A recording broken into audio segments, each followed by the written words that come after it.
All right, welcome back to Valley por Vida. You know, when there are so many new movies out all at once, it can be really tough to stay on top of what's good.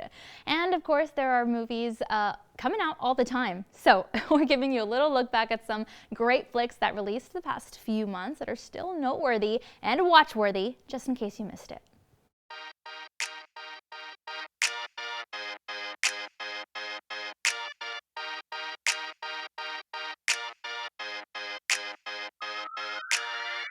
This ends here and now! Oh. For new movies this week, there's Marvel's latest, Thor, Love and Thunder, that isn't sure if it wants to be a slapstick comedy or a slick action movie. It's the fourth movie in the Thor franchise, so it's not surprising that they're trying out some new things to try to keep it fresh. But here they went crazy with new things. Specifically, a heavy reliance on screwball, slapstick, even flippant comedy, completely ignoring the age-old rule, less is always more. The movie starts serious with an explanation of why the film's villain, Gore the God Butcher, is so upset. He is beautifully played by Oscar winner Christian Bale, single-handedly delivering the only really compelling scenes in this movie. But then the comedy fest begins. Marvel movies usually deliver a sprinkling of laughs, but here they poured it on, almost like a spoof of itself, overpowering the elements that usually make Marvel movies thoughtful, exciting, and compelling. Chris Hemsworth is back in his God of Thunder, now God of Comedy mode. Natalie Portman returns as his love interest, Jane Foster, who in dealing with her own personal health issues, miraculously takes on the persona of the mighty Thor, now wielding the legendary hammer.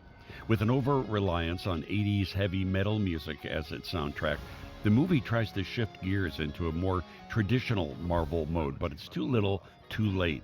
And not before an embarrassing scene with Russell Crowe as the mythical god Zeus, complete with the much-talked-about Chris Hemsworth butt scene, an unnecessary sideshow distraction trying to make you forget how empty this film really is.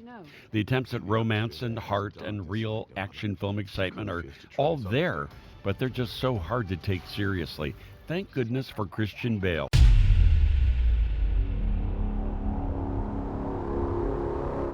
And now let's go ahead and see what's going on in our latest Health Check segment.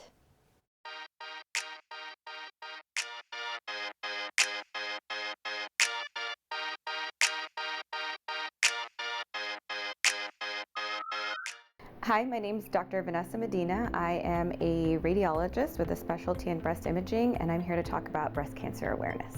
The biggest thing that our viewers can do to help us support this cause is to just talk about it. Ask your mom, ask your grandma, ask your aunt, have they been getting screened, and let them know the importance of screening. Our staff here at the Rio Grande Imaging Center are very experienced. They've been doing this for greater than 15 years. Our technologists are excellent, and they make the experience very easy and comfortable for all of our patients. Screening mammography is very important for all women just because early detection is key. We want to find that breast cancer at the smallest possible size so that you have the best chance at survival. Annual screening mammography should begin for all women at age 40. Now, this is extremely important for our women here in the Rio Grande Valley because we are predominantly Hispanic, and minority women are actually 72% more likely to be diagnosed with breast cancer before the age of 50. Thanks to Vanessa and her team for all they do. All right, that's all we've got for now, but thanks for hanging out with us, and be sure to tune in again next time. We're always happy to have you, and feel free to log online to our social media accounts, see what's going on there. We always have a lot to talk about, and be sure to visit valleycentral.com if you want to rewatch a little bit of today's show. We've got all that and more next time on Valley por Vida. We'll see you then.